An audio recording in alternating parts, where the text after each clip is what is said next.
ኤፍራታ በጭራሽ መሞት የለባትም። ከሆዷም ውስጥ ያለው የናታን ልጅ ምንም መሆን የለበትም። ያፌት እንግዲህ ጨካኙ ያፌት ከሉሊት ጋር እንግዲህ የሚሰራው ስራ በጣም ከባድ ነው። እሱ አይወዳትም፣ እሷም እንደዛው አትወደውም። አማቼ እያለች ግን እያሽቃበጠች ግን ሂዳ የተናገረችው ነገር ዛሬ ላይ የሰውን ህይወት ሊጠፋ ምክንያት ሆኗል። በተለይ ግን ከምንም በላይ ኤፍራታ ምንም መሆን አለባት ብዬ አላስብም ማለት ነው። ሰላም ሰላም፣ ውድ የተከበራችሁ የቻናሌ ተከታታዮች እንዴት ናችሁ? ከኔ ጋር ሁሉ ሰላም ነው። ሰላማችሁ ዛሬ ባላችሁበት ውድ ቤተሰቦቼ ለቻናሌ አዲስ ከሆናችሁ ሰብስክራይብ እያደረጋችሁ ቤተሰቡ ነው። ነባሮች እንኳን በሰላም መጣችሁ ላለው ውድ ቤተሰቦቼ ዛሬ እውነት በጣም ነው ያዘንኩት በኤፍራታ ላይ ማለት ነው። ኤፉዬ ላይ በደረሰው ነገር ብዙዎቻችን አዝነናል። ብዙዎቻችሁም በጭራሽ ይሄ ነገር ሊሆን አይገባም፣ ኤፍራታ ምንም መሆን የለባትም የሚል ነው። እኔ ምንም እንዳትሆን ነው እንግዲህ ምኞቴ። ሁሉንም ነገር ግን ለጽዮን ነግራታለች። ይህንንም ሁሉ ነገር ለቤተሰብ ትናገራለች፣ ለሆነ ሰው ትናገራለች ብሎ አስፈራርቷት ናታንን የሆነ ነገር እንዳደረገው አስፈራርቷት እንዳገባችው ሁሉን ነገር ለሰዎች ትናገራለች ብሎ ስለሚፈራ ነው። ያፌት በነገራችን ላይ በጭራሽ የሆነ ንቀትን ወይንም እንትን ማለትን አይፈልግም።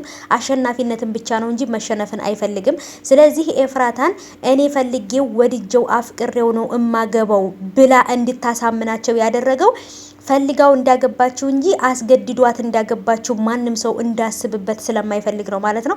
እሱ ግን በጣም አረመኔና ጨካኝ የሆነ ሰው ነው። በተለይ ለጽዮን እንደዚህ አድርጎ አስገድዶ ነው እንደዚህ ያደረገኝ።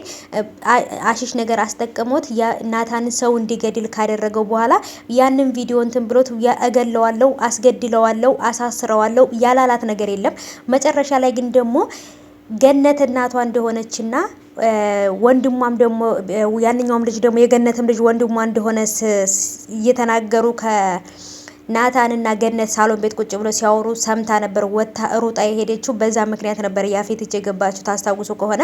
በዛን ሰዓት ያን ነገር ስለሰማች ለማንም ብላ መስዋዕት እንደማትከፍል ናታንንም የፈለከውን ማድረግ ትችላለህ፣ ማሳሰርም ትችላለህ ብላው እንኳን እሷን ሊተዋት አልቻለም። ምክንያቱም እሱ ጠይቆ እምቢ የሚባለው ነገር ስለሌለ እምቢ መባልን ስላለመደ ለዛም ደግሞ አሁን መልሶ በማን ነው ያስፈራራት? በወንድሟ ነው ያስፈራራት ማለት ነው። በገነት ልጅ በወንድሟ። በሱ ደግሞ እዚህ ጋር ከጓደኛው ጋር እየሄደ ካሜራ አስቀርጾ አሁን ላስገድለው እችላለሁኝ፣ ስለዚህ አሁን ተነሽና ልብስሽን ቀይሪና ሂደን እንፈራረም ብሎ ወደ የሚፈራረሙበት ቦታ ሄዶ አስፈርሞ ያገባት ማለት ነው። መጀመሪያ ላይ ናታንን እንደፈለክ አድርጎ አይመለከተኝም ብላ ነበረ። ለምን ገነት እናቷ እንደሆነች ስለደበቃት ለምን ደበቀኝ ብላ ስለተናደደች የፈለከው ነገር አድርግ ብላው ነበረ።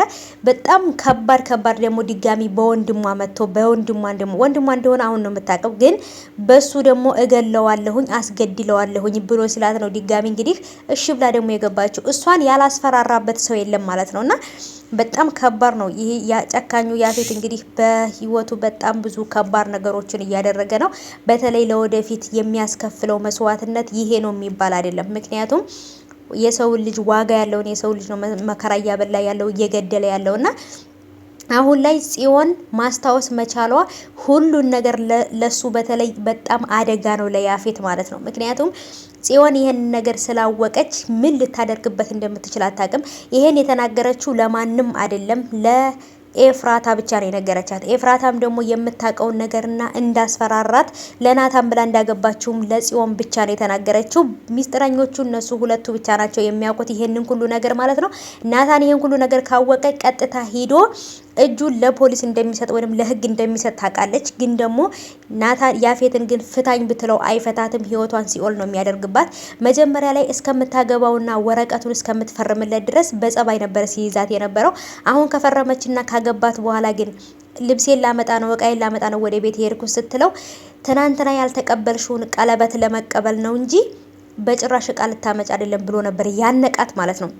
ከዚህ በኋላ የኤፍራታ ህይወት የሚሆነው ከያፌት እጅ እስካልወጣች ድረስ የቁም ሲኦል ነው የምትኖረው ህይወት ማለት ነው። በጣም ነው የሚያስተቃያት። በጣም መከራዋን እያበላ ነው ከዚህ በኋላ ያፌት የሚይዛት ማለት ነው። ስለዚህ እንደምንም ብሎ እዛ ቦታ ላይ ናታንም ይሁን ነቤዛም ነጽዮንም ሁሉም ተባብረው እዛ ቦታ ላይ ሊያወጧት ይገባል።